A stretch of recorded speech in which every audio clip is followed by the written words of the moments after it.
জুলাই বিপ্লবের মধ্যে দিয়ে এই ৩৬শে জুলাইয়ের ম্যান্ডেট হচ্ছে সংস্কার, বিচার এবং election.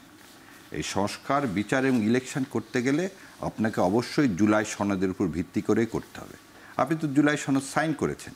So there is an agreement between you and রাষ্ট্রের সাথে পলিটিক্যাল পার্টিগুলোর একটা এগ্রিমেন্ট, ঐক্যমত হয়ে গেছে।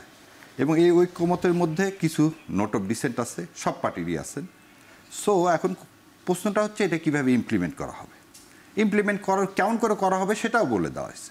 একটা অর্ডার আসবে, গণভোট আসবে, তার ভিত্তিতে ইলেকশন হবে।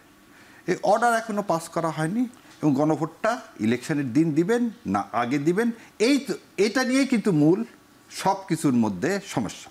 আর একটা জিনিস আছে, বিএনপি কিন্তু বলছে যে এখন গণভোটটা নির্বাচনের দিনও না। আজকে বিএনপি নেতাদের বক্তব্যে যেটা মনে হলো, আমির খসরু মাহমুদ চৌধুরী তিনি বলেছেন গণভোট হবে কি হবে না এটা নির্বাচনের পরে সিদ্ধান্ত নেওয়া হবে।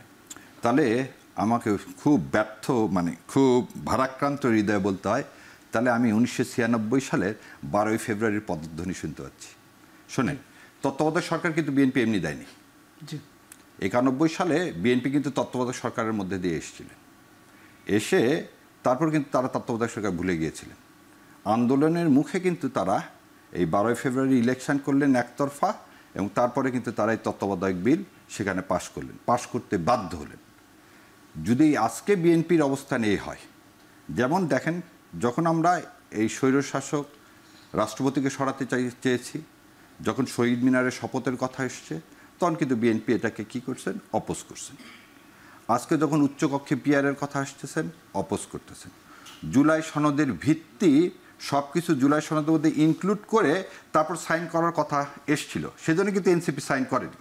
আমরা সেখানেও স্যাক্রিফাইস করে সাইন করলাম। এখন সাইন করার পর যদি আপনি বলেন যে নেক্সট পার্লামেন্ট হবে, ভোটটা করবেন রে ভাই কিসের ভিত্তিতে? কনস্টিটিউশন তো নাই। বিএনপির একটা লোক বলুক, এই যে আমি আমাকে ত্রয়োদশ সংশোধনীর করলাম, হিয়ারিং করলাম সুপ্রিম কোর্টে, সেখানেও তো তারা বলতেছেন কনস্টিটিউশনের 2/3 ইনঅপারেটিভ।